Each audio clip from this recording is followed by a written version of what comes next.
After hours of getting our setup put together. Or trying. We're trying to improve. Exactly. We're getting there. Yeah. We'll find out in a few months. We'll see what our next steps will be. But today we're here with a special guest. His name is Ben. Hello. Hi, Ben. We are going to jump right in with our fun questions, our less serious business questions. All right. I like fun. Yeah. So let's start off with Ben. What skill or craft would you like to master sometime in your lifetime? So this is a thing that I found out about recently that I had an interest in that I didn't even know was an interest till a couple weeks ago when I saw a television program. But I think blacksmithing would be so cool to learn. Interesting. I've been watching the show called Forged in Fire, where it's a reality show, competition thing. It's kind of cheesy, but it's so interesting. A lot of people don't know this about me, but I was a welder for 7 years. Oh, so wow. I know a fair bit about metalworking, but I never once thought about blacksmithing or making like knives or decorative swords or whatever it might be. But I'm definitely obsessed with that TV show, and I feel like that'd be a really cool skill to learn. That would be really cool. All right. So if you could learn any language fluently, what would it be? That'd be a toss-up between probably Spanish and German. I feel like they'd both be really, really useful.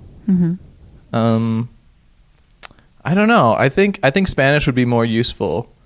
But the other side of my family, my girlfriend's family, is all German, and I feel like that would be useful in its own right to be able to communicate with them in their native language. But I've never been one for learning foreign languages, so I don't think that's going to happen. As much as I desire to learn a new language, it's hard, but it would be amazing to be fluent, like in another language. That's awesome. I got to wrap my head around English first. Still working on that one. Yes. Once we get that down.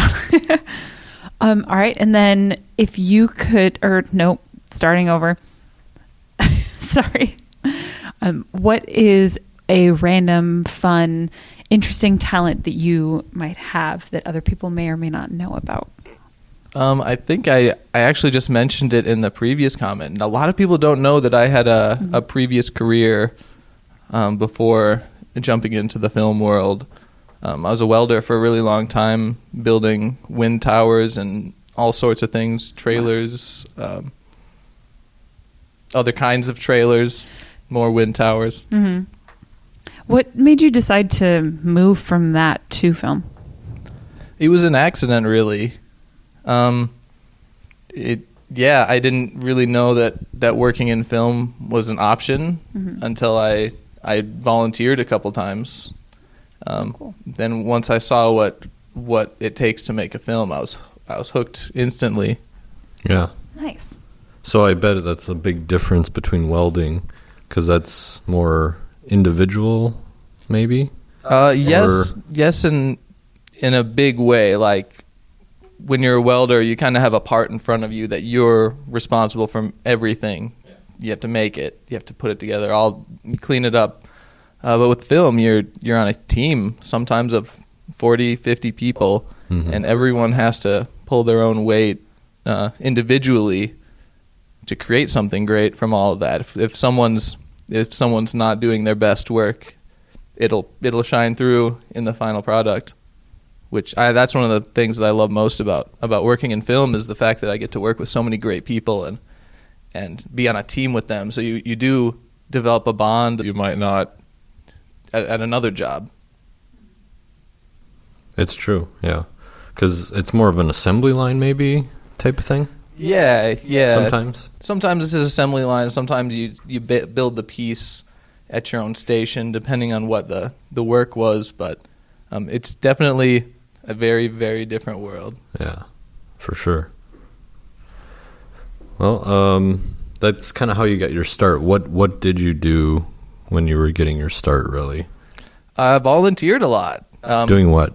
Oh, sound mixing on films. So I showed up to volunteer as a PA. I kind of instantly realized that that's what I need to be doing. I've been doing sound for my own bands and stuff since high school. And it just kind of was naturally what I was gravitating towards. But yeah, I was volunteering a lot in any way I could until I could focus more on sound. Yeah. So Ben Roembach-Clark, tell us a little bit about your most recent work in film, doing sound for film, and how it became what you wanted it to be. My most recent work, I'm going to step back previous to a couple of small and commercial projects that have happened since, but a really interesting project was a proof of concept shoot for kind of a vampire period piece. It was really cool, really fun. A lot of interesting costumes. The project was called House of Locke, if you're interested. Produced by Tony London, and it was shot by Mark David. Really cool project, so fun to be a part of. Got to see a lot of I know we have a small community of actors in Minnesota, but I saw some familiar faces, which is always really fun. And I think that's going to be really cool, is a proof of concept, meaning that is designed to gain interest and funding for the feature film that is supposed to evolve into. So hopefully with that, it'll lead to more work in a larger scale project as well. Yeah, absolutely. Who inspires you when it comes to doing sound for film? Film. I think film. Maybe I'll address the question as film in general instead of sound in particular. Yeah, but absolutely. I've always been really drawn to the stylistic creators. Wes Anderson and Tim Burton are two that just pop to the front of my mind. Yeah. I think we can all think back on their movies and their stylistic approach where they create this entire world. And I think that world building is really what draws me. You get to create something new out of nothing, but whoever the writer's imagination, I guess. But it's really fun to be a part of that. Yeah, and it's kind of like with a band has a certain sound. Some filmmakers have certain looks and feels that just says that's a Tim Burton film, or Yeah, absolutely. I think you're spot on with that. Yeah. Well, next question. Right down the line. Yeah, I'm ready. What do you love the most about filming in Minnesota? And have you filmed outside, I suppose, would be my follow-up. Sure. I'll say I love the people in Minnesota. I get to see a lot of familiar faces and friendly relationships with people that, I see them on set at work. Maybe I don't see them at social events, but it's really cool to see someone 6 months later and you can reminisce about a project you've previously worked on. Inside jokes are always fun. That's kind of another thing that builds off of those relationships and those experiences of creating as a teammate. Mm-hmm. And then have you worked at all outside of Minnesota doing this? Yeah, I have. I've done most of my work in Minnesota, a little bit in Wisconsin, and in September and October I had the chance to go to New York for a month and boom operate for a feature, which was was really cool. It was beautiful out there. Got to meet some great people. I got to work at a much higher level than I've worked at before, and it was really cool getting to know everyone and being part of that team, seeing the landscape out there, visiting the city on my weekends. The whole experience is great. Yeah. Yeah. Is that something that now that you've done it, you have an interest in maybe building up to that, or do you like doing it at the level you're at here, like in Minnesota? Frankly, I want to work as much as I can. I really enjoy the work. If it's out of town, if it's in town, if it's across the world, that'd be awesome too. But I just want to be on set. I just want to be making movies. With that, I'm gonna interject another question here, a little off road. What is some of the most interesting things you've encountered in your days on sets? Oh boy, there's some interesting things. I mean, there's always ego clashes, but those aren't that exciting. I always get a kick out of on-screen special effects. I have a particular memory of. I'm laughing just thinking about this, but I worked with Anthony Cousins, and I think his name is pronounced Ryan Shadley is his last name. Uh-huh. He's a special effects guy. Right. And they warned me that there was going to be fake blood. And boy, there was fake blood cannons. There was spray. There was everything. Cannons? No joke. A modified potato gun filled with fake blood was one of the on-screen effects, and it was just so. It was unlike anything I've ever seen before. It was really, really wild. Wow. So a gore fest or a romantic comedy? Maybe a little bit of romance in there, but I think that was to lighten the mood. But it was a comedic situation, absolutely. So Nothing says funny like blood, huh? Right? Gallons. So much. Having worked on that film, have you done work on different genres? And if so, is there a specific genre that you prefer or that you enjoy more, or is it really just kind of across the board? Oh, that's a tough question. I haven't thought of that before. I have done work in family comedies. I've done horror. I've done the kind of spoof horror that I just mentioned. Mm-hmm. I've done a little bit of drama.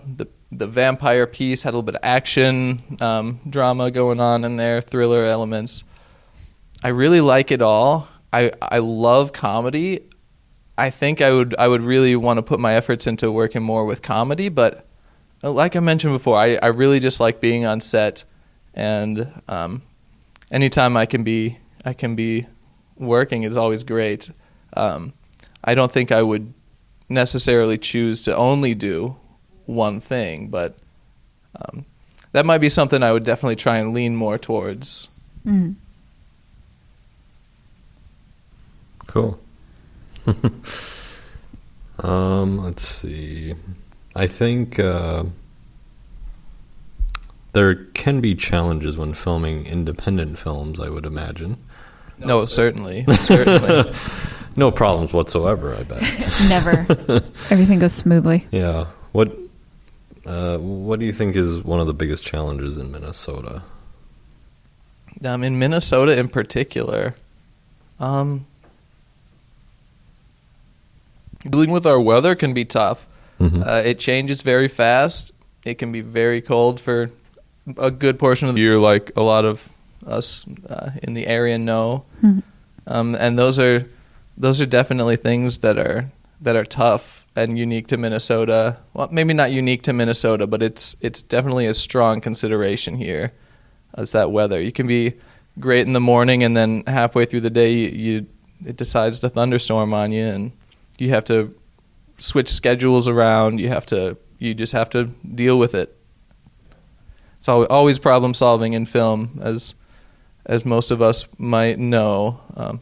That's how we get through the day. One after the other, problem solve. Yeah, it's true. Because I think, because I know that Minnesota obviously doesn't have a huge film scene. It's growing, I think. Yeah, I agree with that. Yeah, with the rise of digital and phones and everything, there's obviously an interest. So, have you noticed since you've started even? Has there been growth, or do you think there's more out there, or is it about? I don't know if you could say if it's about the same as what you've seen before. I've been doing this for a couple of years now. Maybe not long enough to give insight as to the long-term growth, but I think the fact that as a newer member of the community, the fact that I've been able to stay busy speaks a lot for that. And I think that it definitely, there's a lot of room for projects to come here, and definitely a lot of willing bodies to do the work and to crew the films. It's tough to tell for me whether that's a long-term growth in the industry itself, but I definitely see room for a lot of interesting stuff to happen. And it's always happening. We read about it on our Facebook and Instagram every day. The people we know they're putting stuff together, whether it be film fest shorts, whether it be features, web series, TV pilots, this, that, and the other thing. It's happening. Right. Are there types of projects that you enjoy doing more than others, maybe because of those challenges or because of the type of work that it is? Or I definitely have to say, just right out, I'd say features, simply because you have a longer period of time to build the team and to get really tight, so that you can push your limits to create better and better work. And I guess the whole team is pushing each other to create better and better work in those situations. You get to know these people over the course of 20, 30 days, and it's really the teamwork that I love so much. Getting to know people, making friends, and working together. It's so cool. Yeah, that collaboration, I think a lot of people have mentioned, is really big here. Yeah, and that's one of the big reasons to really stay. Yeah. And we can always go somewhere else to work and live here, happy at home in Minnesota. Yeah, that's right. Is there? I'm gonna kind of keep building some questions.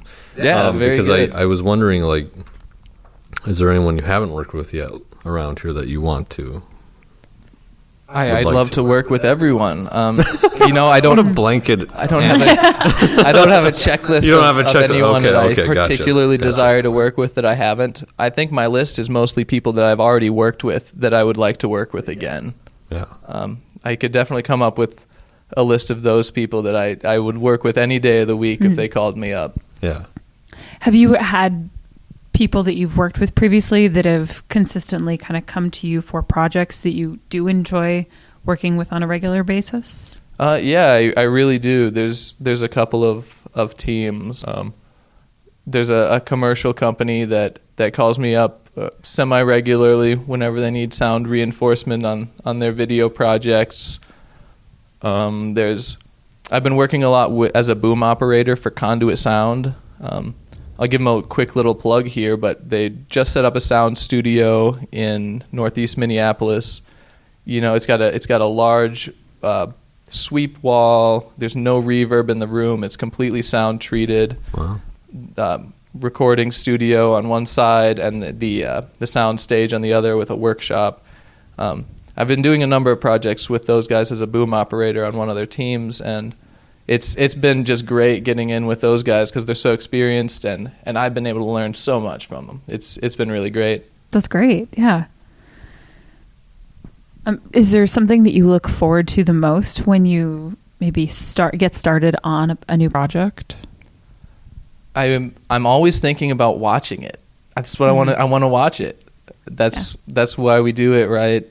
I'm sure anyone can relate to this. I've been watching movies since I was a little kid. I've been consuming TV, any kind of video. What's your latest show? What is the binge-worthy one? I mentioned Forged in Fire, the blacksmithing show. Yikes! What else? What's on deck? What's on deck? There's a lot of movies from the past year that I haven't seen. Mm-hmm. So now that some awards are coming out, maybe that'll help me put together a list of stuff to see. Yeah. But I try and watch a lot of movies, but my backlog's a little bit long. Right. Mm-hmm.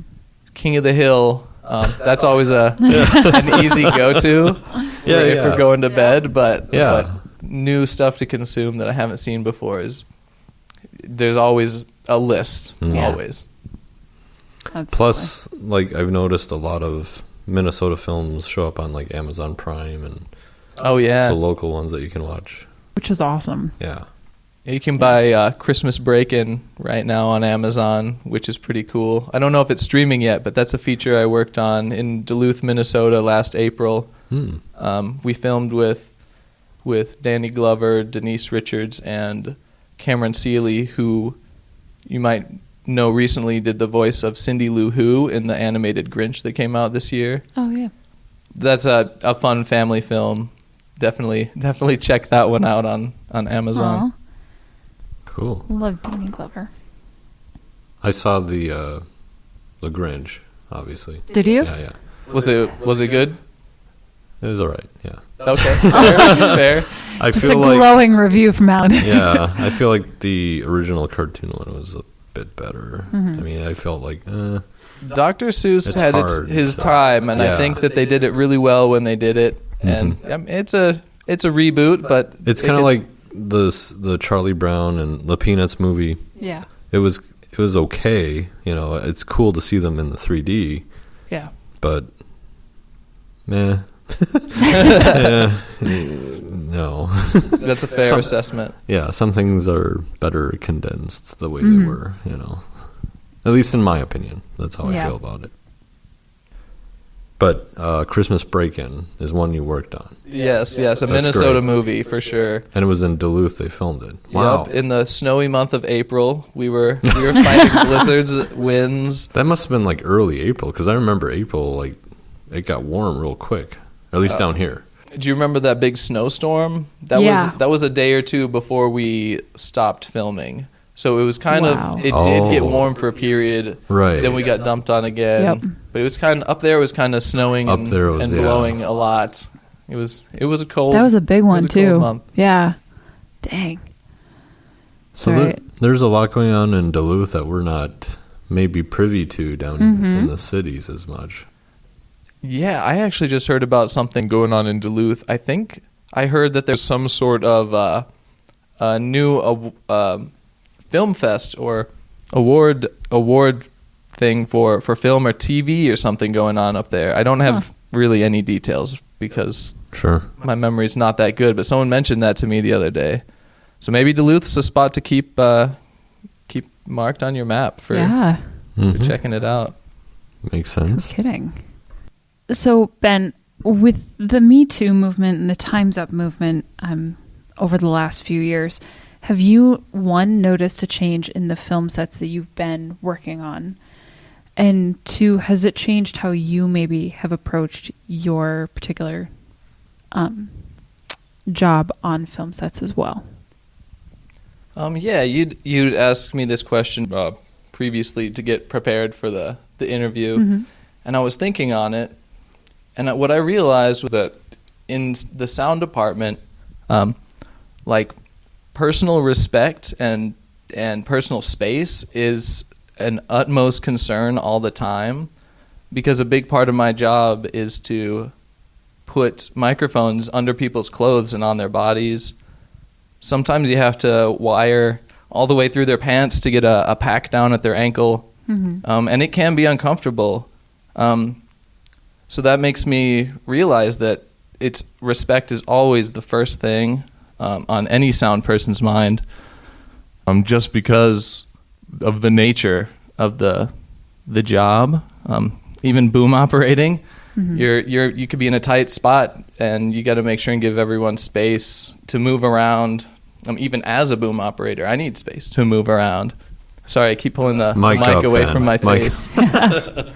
But as on sets as a whole, I can definitely tell that, the sets that I've worked on, everyone is incredibly respectful to each other, and I think it goes to that team, the team mindset of making film.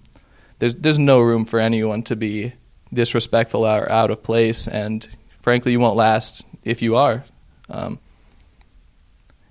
I know a lot of people have had issues, and it's frustrating to hear about those. But I'm glad that in my experiences, I haven't had to deal with anything like that. Fortunately. Mm-hmm. Yeah, absolutely. It's definitely a good sign. The fewer fewer people that you hear from that have been aware of it, or not aware, but that have come in contact with it, I guess. Like if you're on sets all the time and you're not seeing it, that's good. That does indicate change, right? Which is very because we had a stuntman on before Tom, and he talked about things on set, basically, like you're in the scene and all that. But a lot of this happens behind the scenes. Yeah, I'd imagine that you wouldn't want to be. I mean, obviously, in the scene, it's kind of what's written. Everyone for you. sees what's going there. Yeah, but in passing, Yeah. I'm sure that things can get said, and I guess fortunately that I haven't experienced that or come in contact with many negative people at all in the Minnesota film community, Which is great. Yeah. It really is. Yeah. Well, No negative Nancys. negative Nancy's. We don't have room for them here. Yeah. So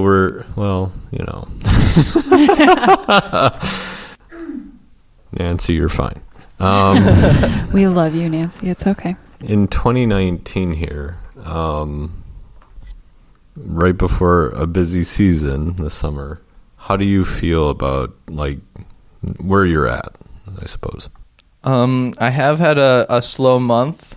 Well, slow for sound work. I've been staying incredibly busy with my own projects.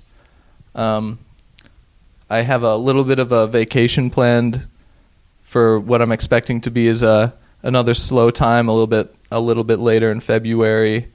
And fortunately, I did have a booking recently that's going to keep me busy, but it's one of those things I never really know what to expect. Looking forward, as soon as my schedule clears, I get a phone call for the next project, and it's actually been quite an adjustment learning to fund myself that way and save money and be prepared financially for the irregularities.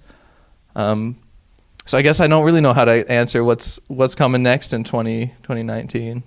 Yeah, because it's as opposed to welding, where you get a paycheck for your work done for hours, I assume. Your hourly Yeah, it's rate. definitely an hourly job. Yeah. And then now it's like, well, you'll get your hours when you get your hours. Oh, yeah, those... usually people are good about paying. Every once in a while I have to start tracking people down and hassling them. But fortunately I haven't had anyone stiff me yet. But it's one of those fears. You always have to be cautious because I do often work with people that I don't personally know. Mm. So making sure that they are who they say they are and capable of paying is always important. So you have to vet your clients, basically. Yeah, absolutely. It's good to get references, obviously, I think, too, if it's available or time permits. Yeah, I think anyone worth their weight is going to be able to provide at very least some good references. Right. And if they can't, maybe they're not worth the time to hire. Yeah. Absolutely. Are you constantly kind of looking for work locally, and then if you hear of something nationally or regionally, you go for it, or are you always sort of keeping your eye on everywhere nationally to see what's available for you and what you can possibly apply for and do? I guess I'd like to say that my network of people that I know is based in Minnesota, so that's kind of naturally where it all gravitates towards. And the jobs that I have done out of town have come from my Minnesota connections. Oh, that's really cool. So I do reach out to companies when I see them post on any of the staffing forums or the crew up pages. I do respond to those, but sometimes they work out, sometimes they don't. Yeah. Sometimes they're very strange interactions, and I choose not to continue talking to them. Talk about strange for a second. Well, You don't have to name names. I just want to hear the stories. oh, sure. Well, just like doing a lot of communications and all of a sudden never hearing from them again. Ghosting. Yeah, like that's a strange thing. Especially when looking for a job, like if they're looking for someone to hire. Yeah, so it's one of those things where maybe I'll assume they hired someone either more experienced or with a better, cheaper rate. Right. But it's a mystery, and it's kind of frustrating not knowing. Yeah. I guess I'd I've would had like that to know happen. why you're not calling me Yeah. back Yeah. or returning my texts. But of course, no one has time to tell you something negative in Minnesota because we're nice. Yeah. Well, yeah. That's true. Oops. But yeah, no, I understand that. But I've noticed a phenomenon, not just with like people applying for jobs that ghost employers, but also the employers ghosting. I would assume most of them just get tons of applications or bids. That could very well be. That would be a reasonable explanation, I think. Right. But then that also says there's a lot of people doing it. Is It's that a mystery. true? That's what kills me. Yeah. Maybe I'll make a documentary to get to the bottom of it. You should. There you should. go. All right. Yeah. That's my 2019 project. Start a blog. Figure it out right here. Your AP will pick it up, So. I like the sound of that. Yeah. All right. The fifth estate. Well, I think a lot of things with sound are... Have you done more than just production sound? Have you done like editing, sound editing, or mixing, or, like post mixing? No, I haven't done that for film. I have done that a little bit for music. Mm-hmm. I learned a long time ago that I really don't like being stuck in front of the computer. Why not? I'd rather be doing stuff. Oh. I don't know. As stressful and frustrating as it can be on set, I'd Uh-huh. rather be there than in front of my computer. That's maybe the best way I can answer that is... Are you on your phone always? Yeah. I always have Because you it. have to. Yeah.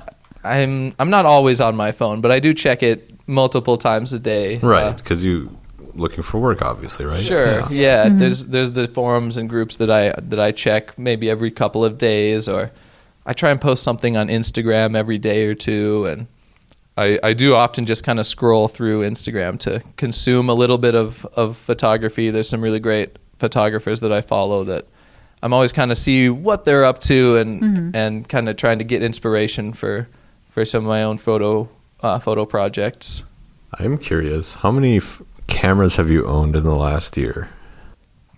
I guess tried with, I went through. This is my third one. I'm on the Fujifilm X-T3, which I love, by the way.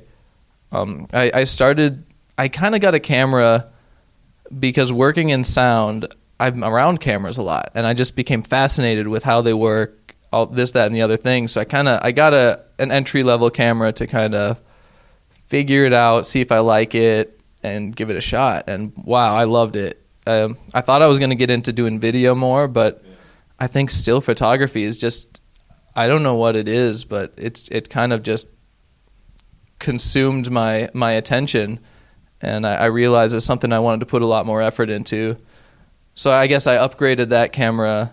A friend gave me a really good deal on a used upgrade to that one that I could use my lenses for that I already had. Then kind of realized that was more of a video focused camera, and I wanted to do stills more. So I switched to something a little bit more stills related. Yep. And I go for a photo walk almost every day, whether it's taking street photography, candid shots of people, street portraits, landscapes, skyline shots. Hold everything. on a second. Street portraits. Do you ask them for permission? What do you do when you... For street portraits, I either ask them or this happens often where I'll just be wearing my camera around and someone will be like, "Yo, you got a camera? Take my picture." What? Are you serious? Yeah. People do that. Why? I don't know. That's phenomenal. Did they want to know to see it somehow, some way, or are they just like, okay, cool? I'm not certain. I do usually like, "Hey, here's my Instagram. Check it out." Yeah, okay, good. And your photography card would be great. That would be a great way to do that. yeah, that's a good point too. If someone wants a copy of the photo, I'd probably give them my card so they can email me and I could shoot them a copy. But But it's, I just kind of go for a walk and I'll chat with people. I'll stop, talk with someone at a coffee shop, or I walk across the Stone Arch Bridge a lot, and there's always people checking it out. So that's true. That's true. So, maybe there's like a young couple trying to take a selfie, and I'm there with my nice camera. I'll absolutely take your shot and email it to you. It's really fun, and it's great practice too. Yeah, and it's really nice of you. Yeah. Like, I can't imagine like walking up to somebody that I don't know who has a camera and being like, you know what you need? Pictures of me.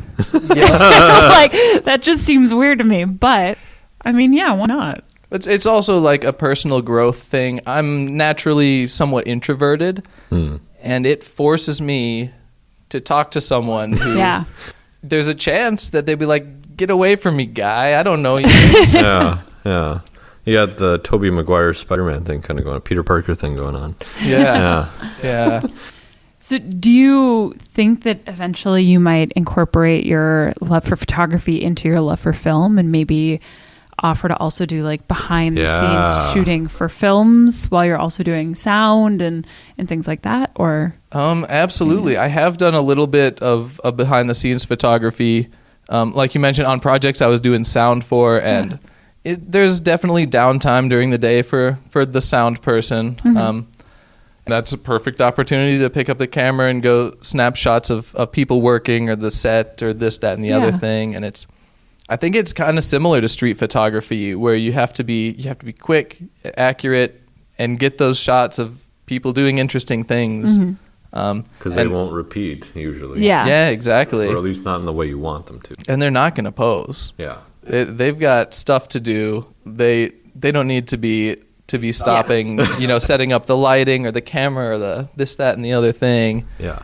Which is good. You don't really want them to pose in that moment anyway. Like, you want to get the genuine. Yeah, true. What they're doing. You sound like a paparazzi. It's like, this guy wants to take my picture. It's like a reverse paparazzi. I strictly don't do famous people, but the crew. Hang out at the airport. I would love the chance to photograph celebrities. That'd be really cool, I'm sure. Yeah. Good. Well, you get a press badge, all that. So your blog.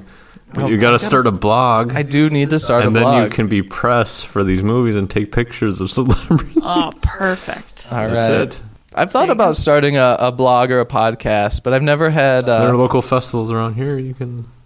Yeah. Or I think competitions, too. It'll be like sound. I'll be volunteering a bit before I'm sure that I can dive in head first, but I have been volunteering over the past year and definitely getting some good experience, and hopefully it'll turn from a hobby into maybe a stopgap income for between sound gigs. Right. I've tried photography. It is tough, especially with professional cameras.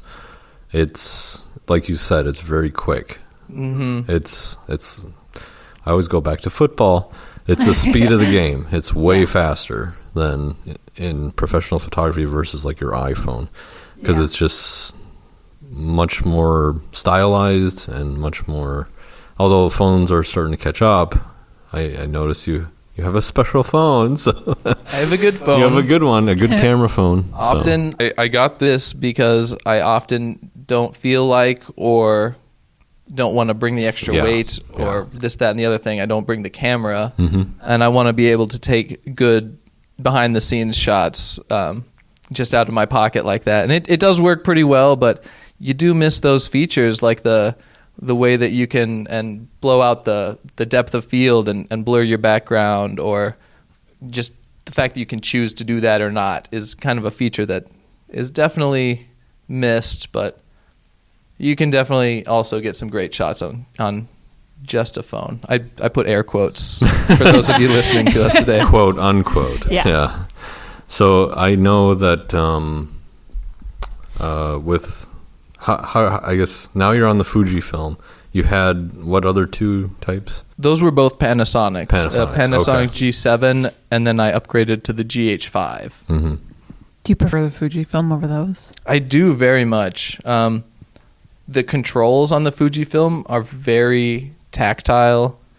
A problem I kept having with the Panasonic is the function that the dials would switch depending on which mode you're in, and my brain couldn't remember maybe I'd have to spin it this way and my brain wanted me to spin it this way, or maybe I would be set in a different mode and the dial would do something different than I expected and I would miss shots.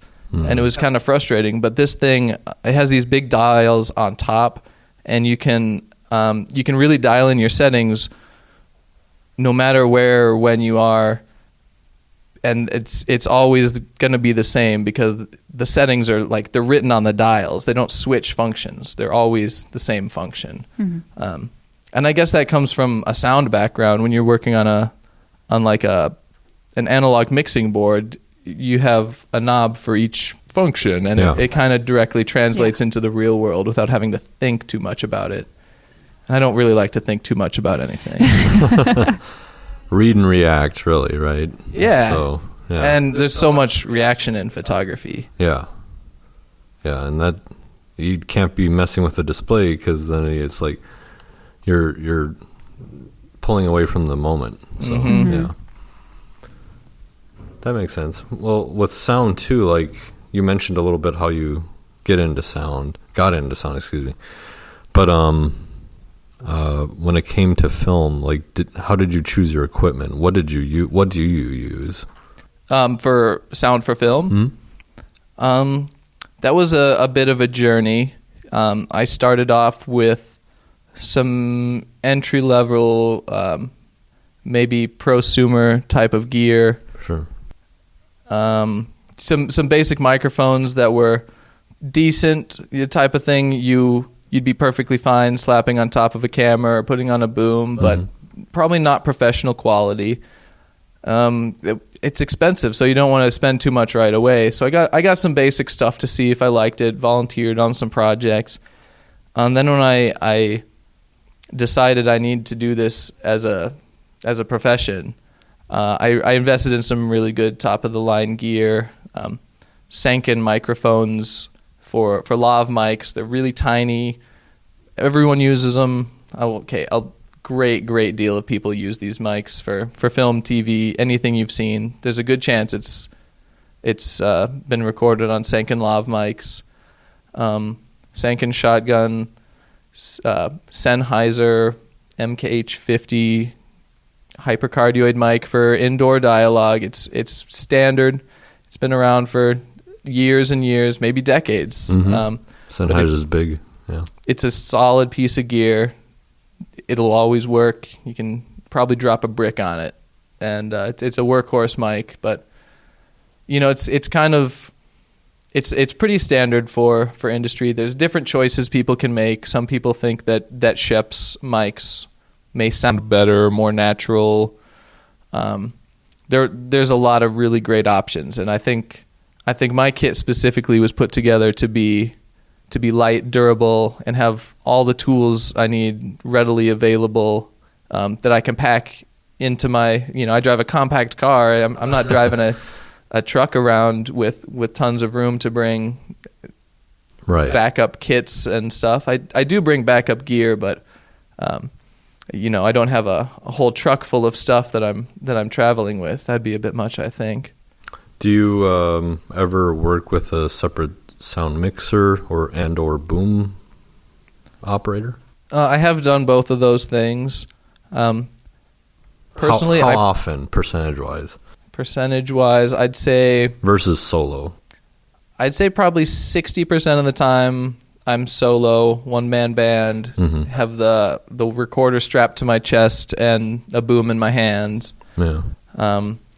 Probably, what did I say, 60? Yeah. Probably 30% of the time I'm a boom operator for Nick Wright on the Conduit Sound team. I think me and him make a really good team, and we can work fast, light, get the job done well, and no one even notices because we're out of the way for the grips to move around and the camera to get set up and stuff. Oh yeah, you guys.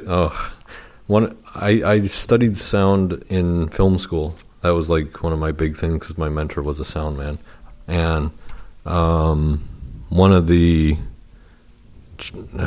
you're the most underappreciated person on set, but yet one of the most important roles on set too, because you have to literally like watch out for the lights. Don't get in the shadow. Don't do this. Don't, move it down or up this way. The wardrobe we have to work with, making the mics hide, making them sound good. Yeah, block this out. Don't show. Yeah. It's the most unseen thing on set, pretty much. Yeah, if we're doing our jobs right, we're not getting in anyone's way. But at the same time, we do have to work with every other department on set, which it's most of the time it's great teamwork. Sometimes it's tough to fight for what you need in those moments when something's causing a sound problem, because no one's thought about sound all day. How come all of a sudden there's a sound problem we got to deal with? Right. That's exactly it. Because I remember that time, like doing student films and shorts earlier on in my career, it was very much like, well, why isn't it working? Like, what's wrong here? It's like, it's your fault if it's not working. And it's like, if something isn't communicated properly, then it's, you can't just, I think sound people are the most resilient because you come up with solutions so quickly, as opposed to like, it just doesn't work, Yeah, I agree with that. And I think that's another part of why I like it so much, working in sound, is because it's problem solving all day long. There's never a dull moment. Every time you put a lav mic on someone, you have to check and make sure it sounds good, make sure their clothing's not rubbing on it. And if it doesn't sound right, you have to, okay, what's that sound coming from? Where can I move the mic to improve? What can I tape to make it stop sliding around, this, that, and the other thing? And it's so much fun. I don't know if it's really fun, but it seems like so much fun to troubleshoot your way through the day and get everything you need. At the end of the day, you have quality, and it just feels so great. Yeah, there's nothing like good sound too, because you hear it in, a lot of it can be sound design, I get it, but a lot of the dialogue too, when it's recorded right, it's just like, oh, that's great. You can hear it in a lot of films, like the good ones. Yeah, and the bad ones you definitely notice too. Sometimes I think that you really shouldn't notice it, and if you are noticing it, maybe something's up. And that's my curse as a filmmaker, is just kind of like, oh, I hear it. I'm watching it, but I'm hearing this. Yeah. So yeah. Well, what's next for you, Ben? And seeing as it's May. That's right. It is not. It's almost June, January really. Right now. Yeah. It is May. 80 degrees outside, and it's Beautiful. sunny. What do you hope We're to in be shorts. next? There are no roads where we're going. So what's up next is there's a feature being shot in Minnesota called Sold Out, produced by a couple from LA. They've had it with the industry and they want to produce their own project. Sounds really cool. Rags to Riches story, kind of a music comedy drama situation. Good. But is it set in Minnesota, or? I don't know if it's necessarily needs to be set in Minnesota, but they're definitely using the winter as a I don't know of a theme, but it's set in winter at this point. They were thinking at one point it might be in the summer, but they want to get it done, and they've committed to it being a winter film. Okay. But like you said, the weather, let's hope it cooperates the right way, or it did. It could be 60 degrees by 2 weeks from now when we start. We'll know by the time this comes out, but yeah. Yes. Well, Ben, where can people find your work, and where can they contact you? Contacting me is really easy, whether you hit me up on Instagram at BRC Street is my street photo Instagram. BRC Sound is my general personal Instagram. I put a lot of landscape photos on there, behind the scenes photos, that type of stuff.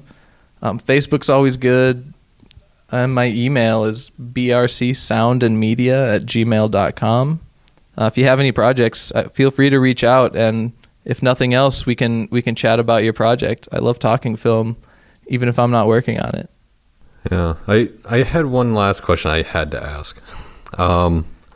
When did you know it was time to jump from doing a hobby to going pro? Like you left your job or whatever it was, maybe. Yeah, I was working full time as a bartender, and I realized that I was taking more time off than I was working at the bar. Mm-hmm. I stopped drinking. That came from working at a bar for several years. Mm-hmm. I think it's a natural thing that happens to people who work in that environment. It gets to be a little bit much, and I stopped drinking, which made me want to be there even less. Mm. And I was like, okay, now's the time. And I had a long talk with my girlfriend. I told her that I'm gonna take a huge risk and I'm gonna spend a lot of money, and I need your support with this. And she said, absolutely. Oh. And she has been so supportive. Frankly, I couldn't have done any of this without her. Yeah, great.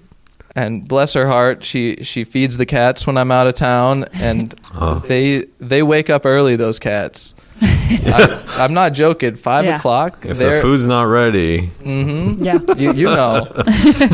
Yes, I do. You got to get her for like Christmas or something. One of those like a friend of mine has it. It's like a cat food thing, but it has a timer. Oh. So at like 5 a.m. or at 4 p.m. or whatever it is, you normally eat them or feed them. It just like dispenses their food and dispenses like the right amount.